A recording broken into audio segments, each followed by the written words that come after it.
El día 1 de julio de 1638, Hondarribia es atacada por un ejército francés que cruza el Bidasoa con 18.000 soldados de infantería y 2.000 de caballería al mando del príncipe de Condé. La ciudad fue cercada después de que los franceses se apoderaran de Irún, Oyarzún, Lezo, Rentería y Pasajes. En ese momento había en la villa un total de 700 hombres armados entre soldados y vecinos. Unos pocos días después, aprovechando la marea alta, consiguieron entrar unos 400 guipuzcoanos aportados por las villas cercanas. En total, 1.100 defensores que tenían que enfrentarse a un ejército 20 veces más grande que asedió la villa de Hondarribia durante 69 días, además de bloquear las comunicaciones por mar con la flota del arzobispo de Burdeos, Henri de Sourdis, compuesta por entre 20 y 30 barcos de guerra con unos 3.000 hombres entre marineros y tropa.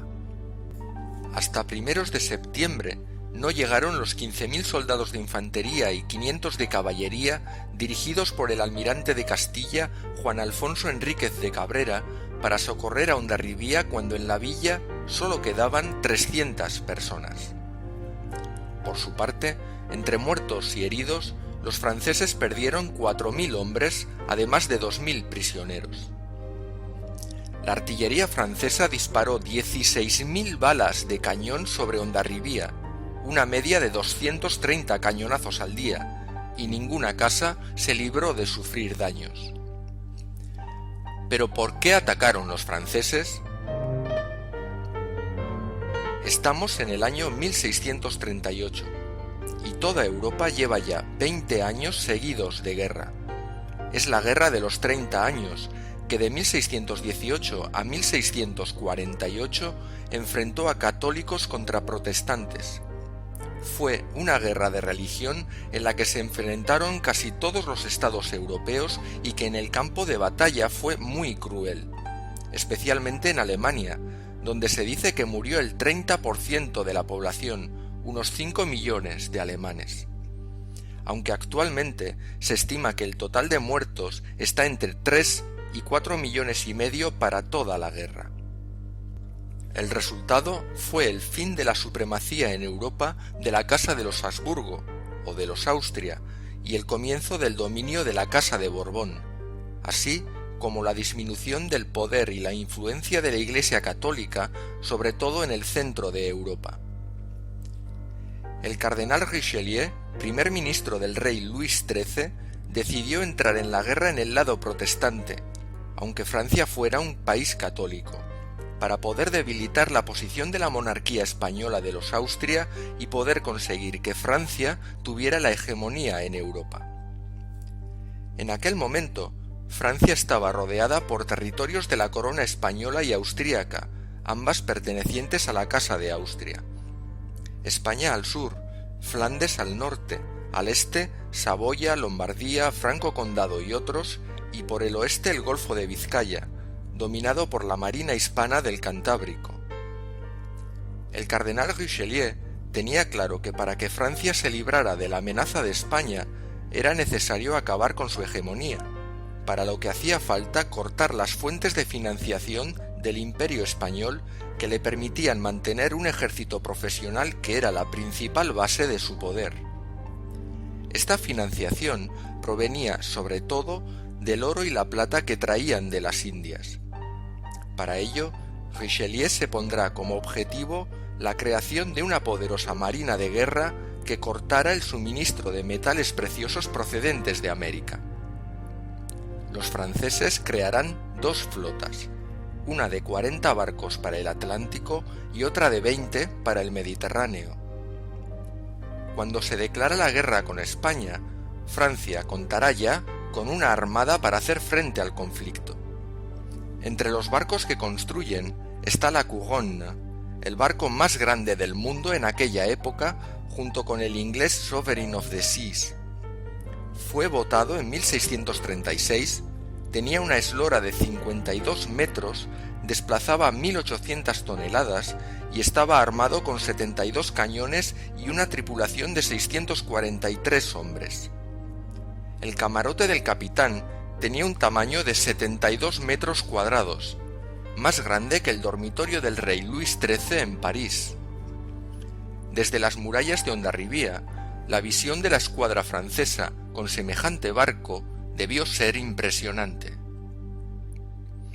En 1636, Francia entró en la guerra aliándose con holandeses y suecos. Los franceses atacaron Flandes. Los españoles, después de rechazar el ataque, entraron en Francia, asolaron las regiones francesas de la Borgoña y la Champaña y derrotaron a los franceses sucesivamente en varias batallas. Incluso llegaron a las puertas de París, pero como no tenían capacidad para mantener los suministros y el abastecimiento del ejército durante tanto tiempo, se dieron la vuelta. Este repliegue de las tropas españolas permitió la recuperación del ejército francés, que más tarde atacaría Hondarribia.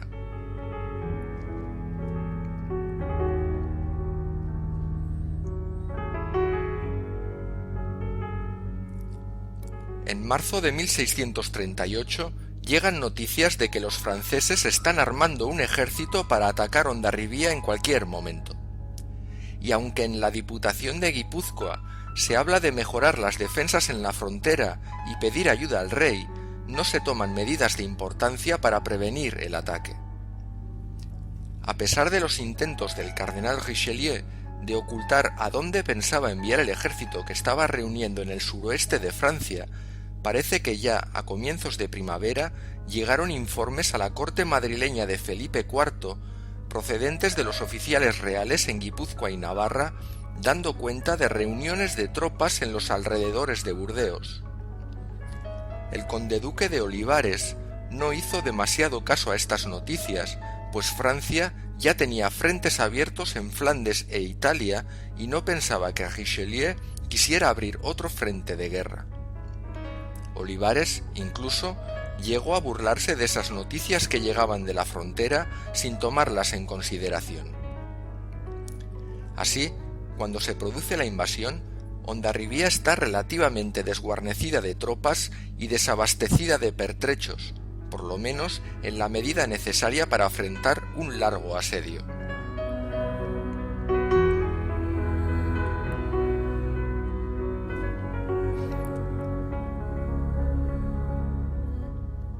Hondarribia, en 1638, es una ciudad amurallada, con un arrabal extramuros donde vivían los pescadores, conocido como de la Magdalena, y diversos caseríos diseminados por el territorio. El recinto amurallado está situado en una península que se adentra en el estuario del Bidasoa. El mar que la rodea alcanza durante la pleamar los muros de la población por el este y el norte. Un brazo de mar en la desembocadura de la regata de Santa Engracia forma una especie de foso húmedo por el sur, mientras que el oeste, desde el Cubo de la Magdalena hasta el Baluarte de la Reina, es la única parte de la ciudad que da a tierra y es la que más facilidades ofrece a un atacante, pues justo enfrente tiene varias colinas que permiten a los sitiadores resguardarse de la artillería de la ciudad y puedan emplazar sus baterías de cañones con relativa comodidad.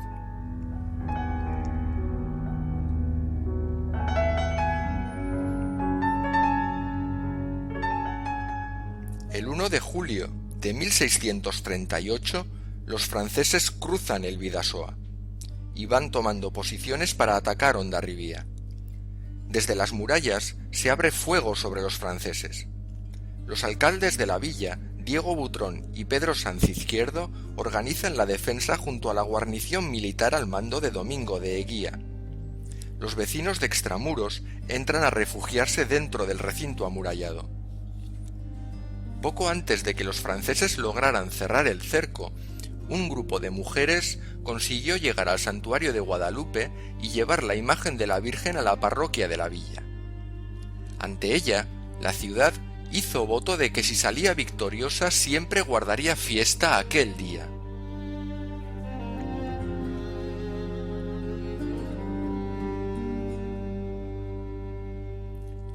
El día 2 de julio, las tropas del príncipe de Condé avanzan en territorio guipuzcoano y toman Pasajes, donde apresaron 4 navíos de línea. otros 4 habían podido escapar a San Sebastián. A las 2 de la tarde del mismo día, los franceses, desde Guadalupe, toman el castillo de San Telmo sin lucha, pues los 10 soldados que lo guarnecían saltaron al agua para huir y entraron después en la ciudad.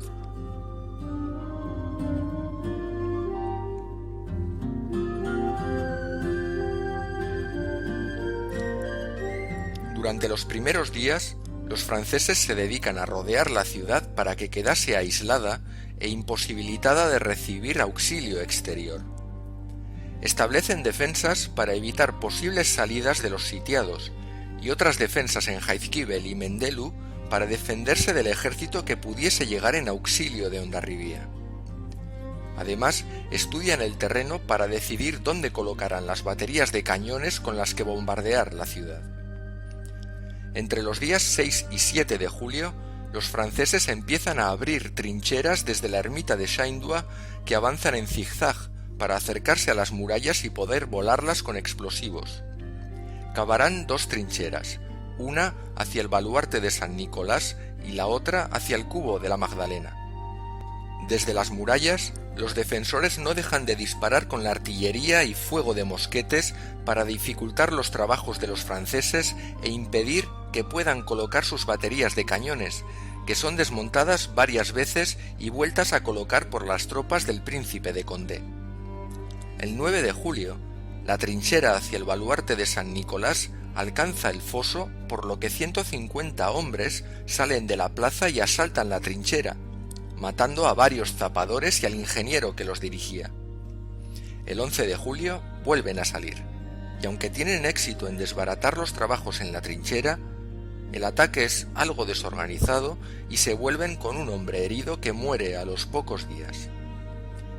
Los franceses se dan cuenta de que no va a ser fácil tomar la ciudad y que el asedio será para largo.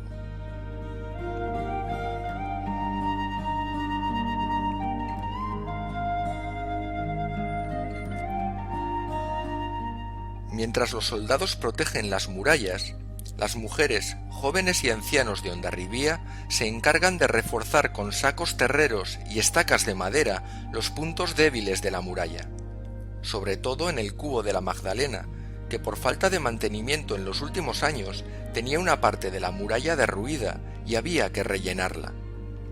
También se encargan de colocar barriles con agua por toda la ciudad para poder apagar los incendios que provocan los cañones franceses que no dejan de disparar ningún día.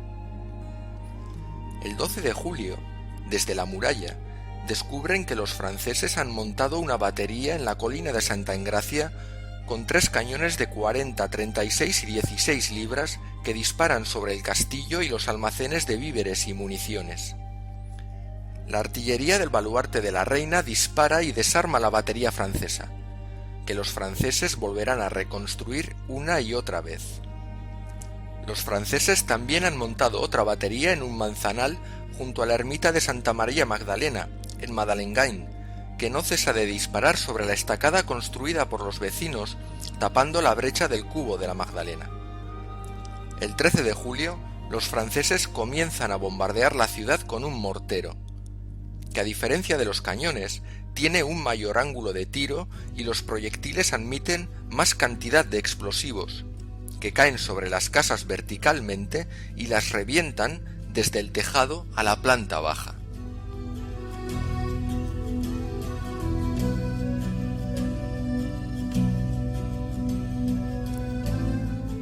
Al día siguiente, los sitiados no se conforman con esperar dentro de la muralla y 250 hombres, entre vecinos y soldados guipuzcoanos, irlandeses y castellanos, salen y asaltan las trincheras francesas, causando numerosas bajas entre la tropa y los oficiales enemigos y desmontando parte de las trincheras.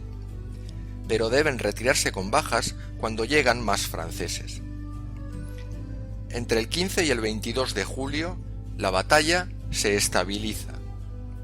Los cañonazos y los tiros de mosquete son constantes entre ambos bandos, y casi todos los días hay bajas dentro de las murallas por culpa de las bombas. Los franceses siguen avanzando con sus trincheras, pero tienen muchas dificultades en la trinchera que avanza sobre el cubo de la Magdalena, porque está a nivel del mar y se inunda continuamente.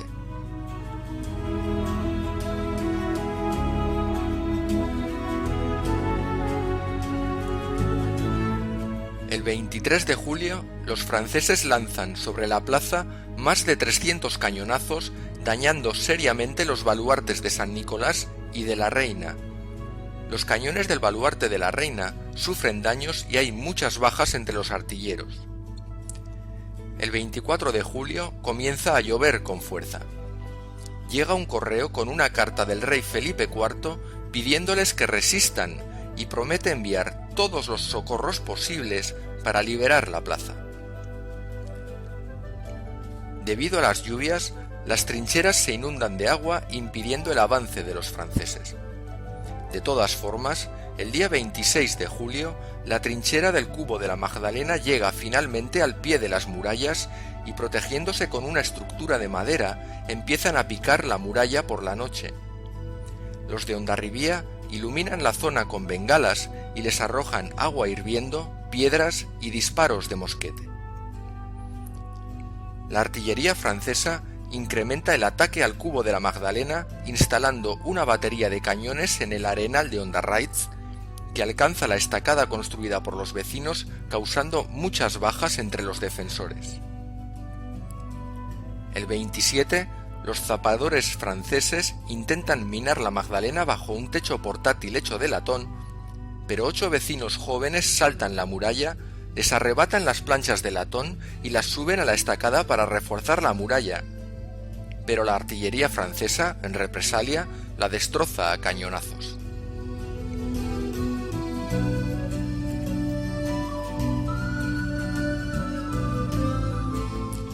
Desde el primer momento en que Hondarribía quedó sitiada por tierra, la provincia intentará enviar refuerzos por mar. El príncipe de Condé tuvo que improvisar el bloqueo de la bahía porque la flota del arzobispo de Burdeos tardaría todavía un mes en llegar. Durante todo el mes de julio, Condé no pudo hacer otra cosa que poner algunas embarcaciones menores traídas de Bayona para controlar la bahía, más algún barco de guerra adelantado por el arzobispo Surdís. En la noche entre el 5 y el 6 de julio, una flotilla logró burlar el bloqueo entrando suministros y 170 hombres de Tolosa y Azpeitia, más algunos de Hondarribía a los que el ataque había sorprendido en los pueblos de alrededor. Y más tarde, el 13 de julio, burlando también a los franceses, entró en la ciudad el gobernador Miguel Pérez de Egea, que tomará el mando de la defensa de Hondarribía junto con 150 soldados irlandeses. El 2 de agosto, el almirante de Castilla organiza un convoy de socorro enviando una escuadra de 8 navíos de entre 500 y 600 toneladas al mando de Francisco de Mejía para distraer a la flota francesa, mientras Alonso de Idiáquez intentaría pasar 37 pinazas de unas 80 toneladas cada una, cargadas de víveres, munición y un refuerzo de 500 soldados para la plaza asediada. Pero la mala suerte quiso que ese mismo día llegara la escuadra del arzobispo de Burdeos, que bloqueó definitivamente la entrada a la bahía, por lo que la ayuda tuvo que volverse a San Sebastián. Este fue el último intento de introducir socorros por mar. A partir de este momento, el bloqueo marítimo será efectivo y nadie intentará burlarlo. De todas formas, al mediodía de ese 2 de agosto, el gobernador envió a Juan de Echeverri con cartas para el rey en una chalupa con 10 remeros, que pasaron por entremedio de 30 chalupas enemigas y a fuerza de remo llegaron a San Sebastián escapando de los barcos franceses que les perseguían.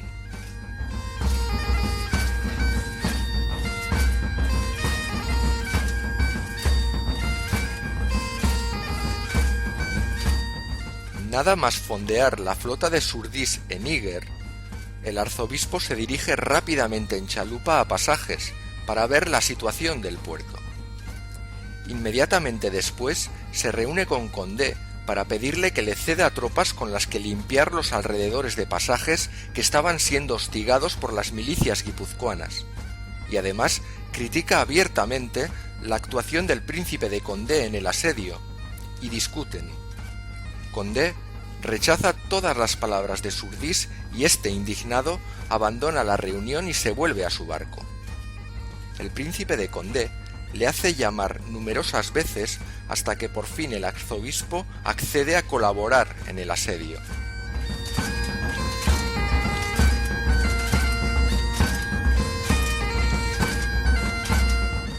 El 6 de agosto, como ya no se puede socorrer a la plaza por mar, el capitán Miguel de Uvilla intenta introducir 300 hombres en Hondarribía por tierra, pero son sorprendidos en Mendelu por los franceses y solo consiguen pasar 80.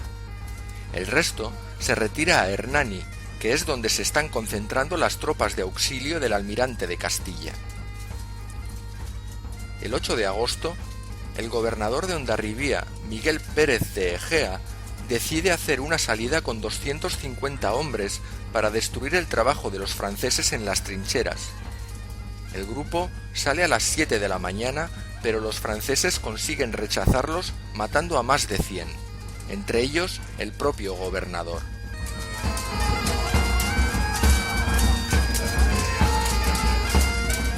Los franceses insisten en atacar el Cubo de la Magdalena a pesar de que la trinchera se les inunda continuamente y no tienen bombas para achicar el agua, porque saben que es la parte más vulnerable de la muralla. A pesar de los cañonazos, los vecinos no dejan en ningún momento de reforzar la estacada con cestos rellenos de tierra, madera y escombros de las casas destruidas en el bombardeo. El bombardeo francés aumenta y el día 11 la plaza llega a recibir más de 400 cañonazos. El día 12 de agosto, 600 mosqueteros y 200 piqueros franceses atacan a las milicias guipuzcoanas atrincheradas alrededor de Pasajes, haciéndoles huir, y dejan libre el camino hasta las murallas de San Sebastián. El 14 de agosto, el arzobispo informa de la situación en Pasajes y propone atacar a las tropas del almirante de Castilla que se están agrupando en Hernani. Pero hay diferencia de opiniones entre los oficiales franceses y el plan fue rechazado.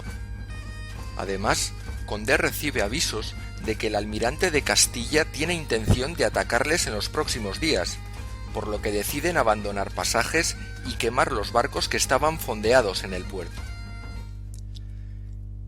Llega el 15 de agosto, día de la Asunción, y no se escucha ni un solo cañón en todo el día. No debemos olvidar que aquella era una sociedad muy religiosa. Hay confesión y comunión general. Al día siguiente se termina el descanso, y la artillería vuelve a abrir fuego. Dentro de las murallas empieza a faltarles la munición y los suministros.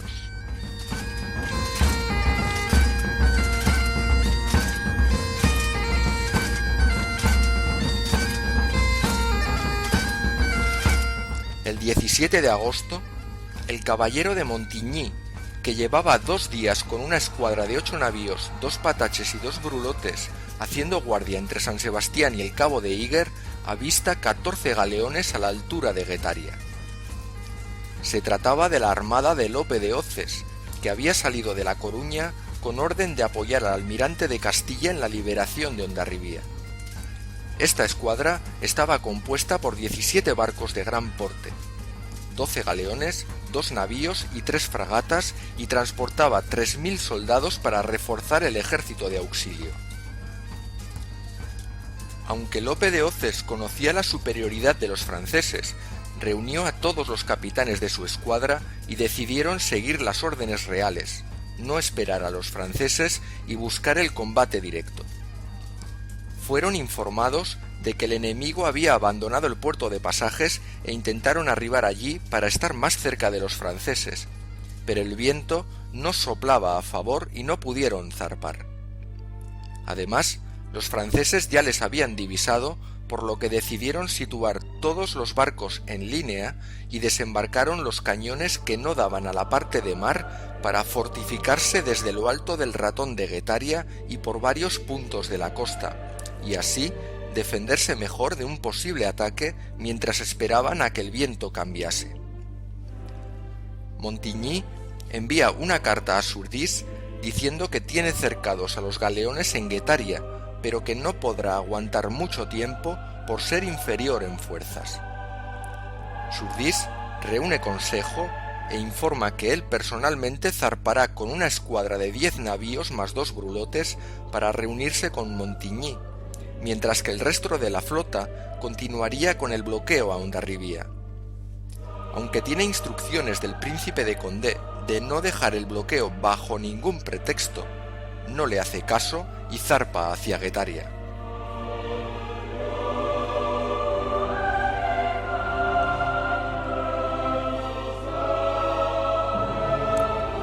La escuadra francesa se presentó al día siguiente, se situó a tiro de cañón y fondearon.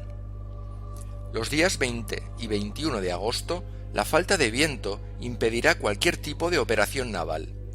Lo único que pueden hacer los franceses es observar cómo la gente de Lope de Hoces desembarca los cañones y van fortificándose en tierra. El día 22, el fuego de las baterías de tierra obliga a la escuadra francesa a alejarse fuera de su radio de acción.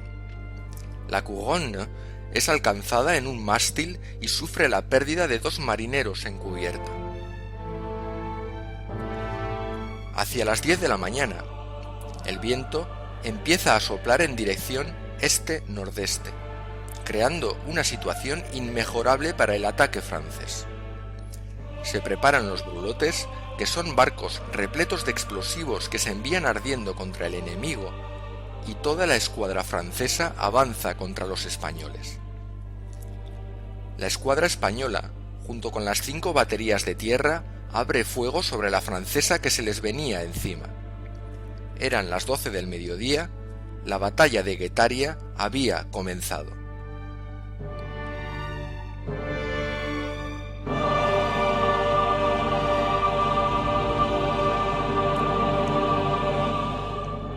Uno de los brulotes alcanza a varios galeones mientras la escuadra francesa dispara a discreción.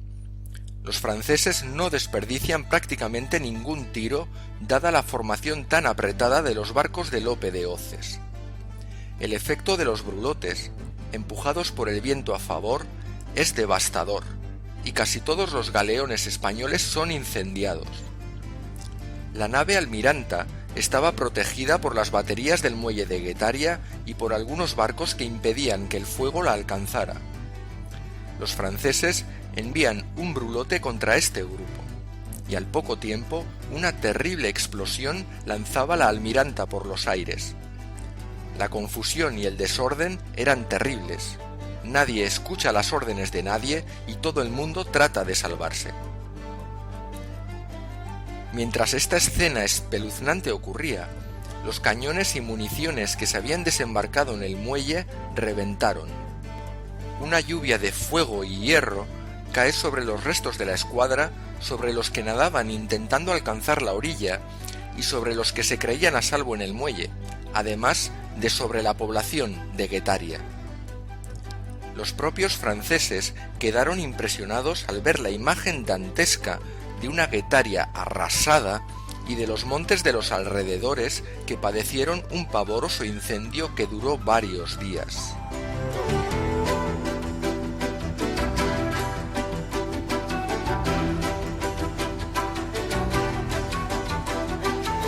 Las fuentes francesas hablan de desperfectos de poca consideración en algunos de sus navíos y de apenas 30 o 40 muertos entre soldados y marineros, en tanto que para la flota española daban una cifra de entre 5.000 y 8.000 muertos. Las fuentes españolas, en cambio, hablarán de una cifra de 1.500 muertos. Tras la batalla de Guetaria, los franceses ven más cerca que nunca la toma de Hondarribia. Incluso, Richelieu llega a escribir al arzobispo Sourdis para felicitarle e indicarle que La Coruña sería su siguiente objetivo una vez que hubieran tomado Hondarribia. También le pide a Surdís que anime al príncipe de Condé, pues parece ser que estaba algo deprimido al ver que tras mes y medio de asedio no había conseguido todavía tomar Hondarribia.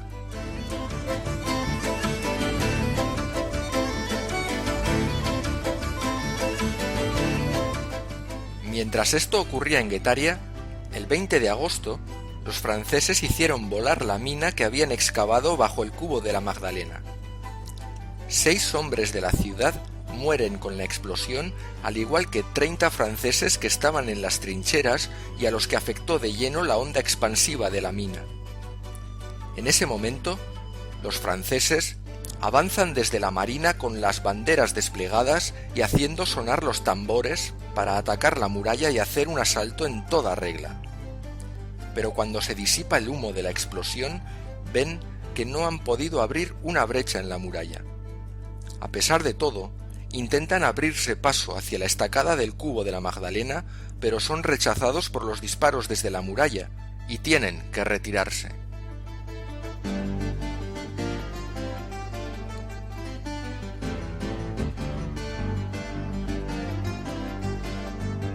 Al día siguiente, los franceses limpian lo volado en la mina de la Magdalena e insisten en preparar una nueva.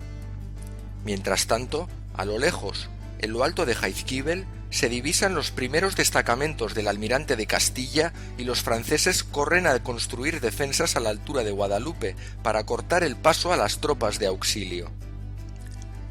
Los franceses comienzan a tener prisa y se nota. Los zapadores no solo excavan una mina en la Magdalena, sino que preparan otras 2 en el baluarte de la Reina y recrudecen el bombardeo de la ciudad para obligarles a rendirse. Desde las murallas disparan a los zapadores y aunque matan y hieren a bastantes de ellos, no consiguen retrasar los trabajos de los franceses. El día 24, el jefe francés a cargo de las trincheras, el marqués de Yevre, pide parlamentar con la plaza y por medio de un fraile les dicen que la ciudad está totalmente rodeada de minas dispuestas para ser voladas y les exhortan a rendirse.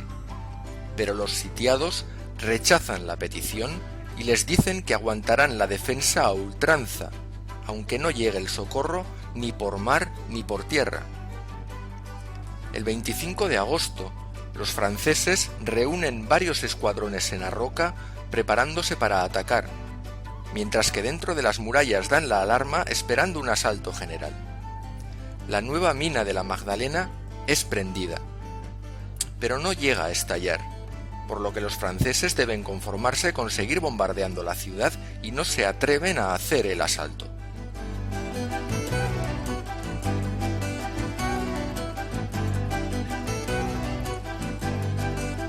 Ese día, 2 vecinos de Hendaya intentan establecer contacto con los sitiados para negociar que cuando el ejército de socorro les libere y el sitio sea levantado, no haya represalias contra la ciudad vecina. Pero los sitiados piensan que puede ser alguna estratagema y disparan contra ellos.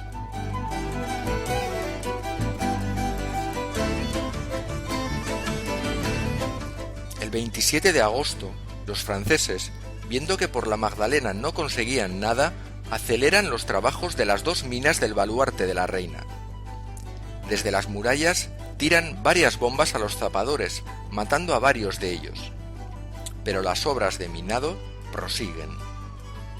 Desde las líneas francesas les dicen a los sitiados que se confiesen y comulguen, avisándoles de la que se les viene encima, que no habrá cuartel y que la plaza será tomada. Durante los 2 días siguientes, el fuego de artillería por ambos bandos es muy fuerte, y en la ciudad no se para de reforzar la estructura del baluarte de la Reina en previsión de que los franceses la vuelen. Y aunque tiran sobre los franceses todo lo que encuentran, agua hirviendo, piedras, granadas, bombas, no consiguen hacerles disminuir el ritmo de trabajo en el minado del baluarte.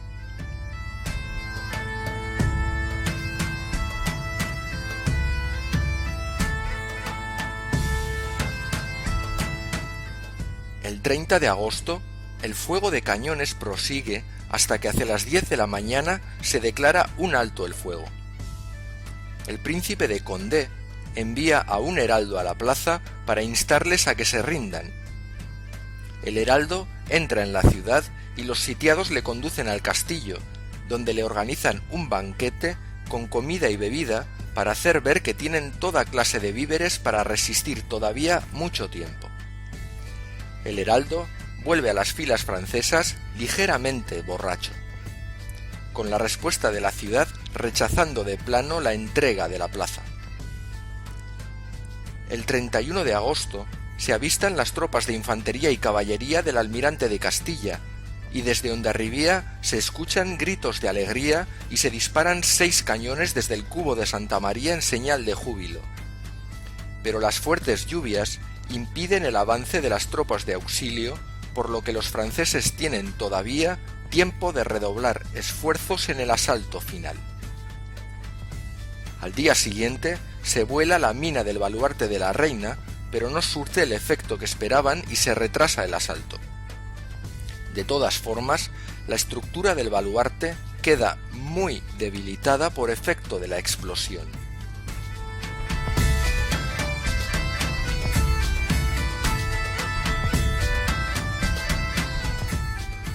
El día 3, los franceses consiguen por fin derrumbar parte de la muralla abriendo una brecha tan grande como para permitir el asalto a caballo. Los pocos defensores de la plaza que aún sobreviven se concentran en este punto para rechazar a los franceses. A pesar del fuerte fuego de artillería al que son sometidos, no se retiran de sus posiciones en el baluarte, y el día 4 el asalto francés será rechazado 5 veces en un sangriento combate cuerpo a cuerpo. Las líneas francesas que acuden a la brecha sufren también muchas bajas por los disparos de vecinos jóvenes de 14 y 15 años que hacen fuego de mosquetería desde las murallas. Ese día, entre las líneas de los asediados se cuentan 50 bajas, y los franceses sufren cerca de 300. El 5 de septiembre, los franceses retiran con garfios los muertos en el asalto a la brecha del baluarte de la Reina para que en el siguiente asalto los soldados no se desmoralicen. De mientras, se trasladan 40 vecinos de la estacada de la Magdalena para reforzar el baluarte. Al día siguiente, los franceses avanzan nuevamente sobre la brecha, pero la defensa es feroz y consiguen poner en retirada a las tropas francesas que son tiroteadas por la artillería del baluarte. Se cuentan unos 700 muertos en el lado francés, mientras que los defensores de la plaza no pasan de 40 bajas.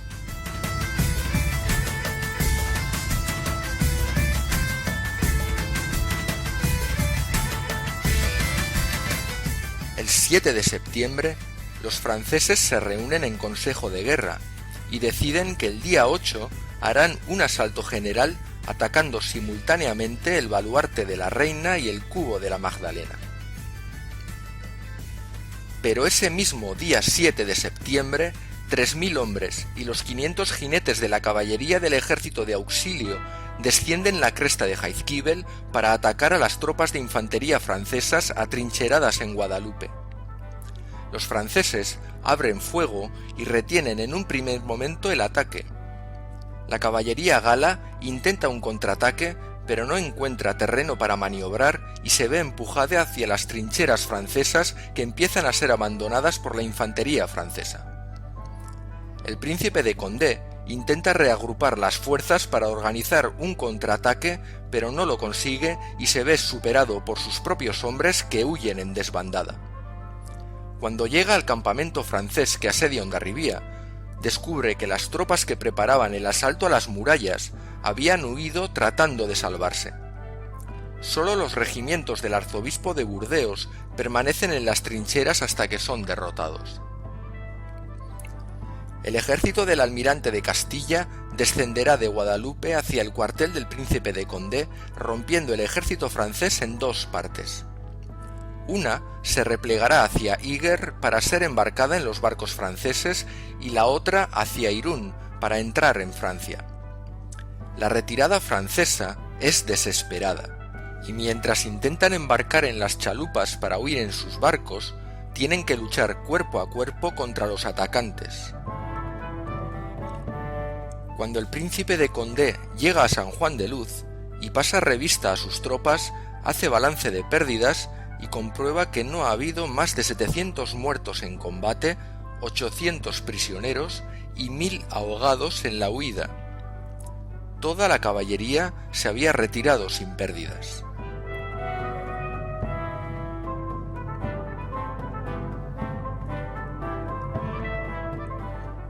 Y así, el día 8 de septiembre de 1638, las tropas de auxilio entran en Hondarribía, con lo que la ciudad es liberada después de 69 días de asedio.